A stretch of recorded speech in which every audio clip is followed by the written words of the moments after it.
ও ভাই, এই টাকাগুলো আপনার।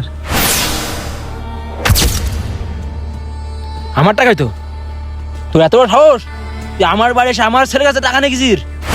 ভাই, আমি তো টাকাগুলো নিইনি, আমি সাহায্য চাইলাম, ওই মনি দিয়েছে আমার।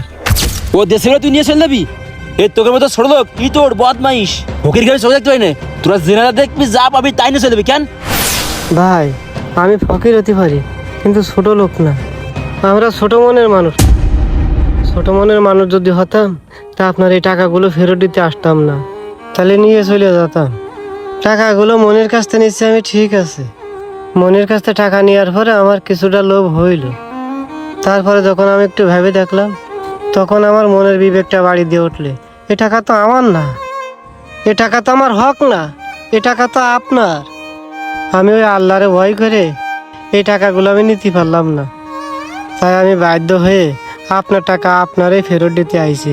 একটা জিনিস চিন্তা করে দেখেন, টাকা পয়সার প্রতি কার না লোভ নেই? দুনিয়াতে সবারই টাকা পয়সার লোভ আছে। এতগুলো টাকা দেখলি কার মাথা ঠিক থাকে? আর আমি তো ফকির মানুষ, তাই ভাই আমি আল্লাহরে ভয় করি বলে আপনার টাকাগুলো আমি ফেরত দিতে আইছি। আচ্ছা থাকেন ভাই।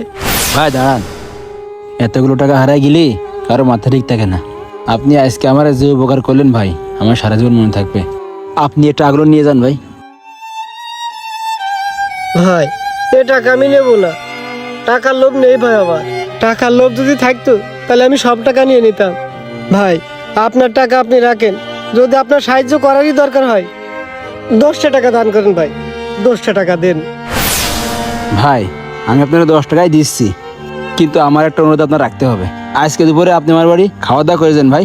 আসেন আসেন ভাই, উপরে উঠে বসেন। আপনি এখানে বসেন, আমি আপনার খাবার নিয়ে আসতেছি। গরিব মানুষের টাকা কম থাকতে পারে, কিন্তু তাদের মধ্যে হিংসা, বিদ্বেষ, লোভ, অহংকার এর কোনোটাই বিরাজ করে না। আমরা সবাই সেই সকল মানুষগুলোকে সাহায্য করি যারা সাহায্য পাওয়ার যোগ্য না, আর যে মানুষগুলো সাহায্য পাওয়ার যোগ্য আমরা তাদেরকে সাহায্য করি না।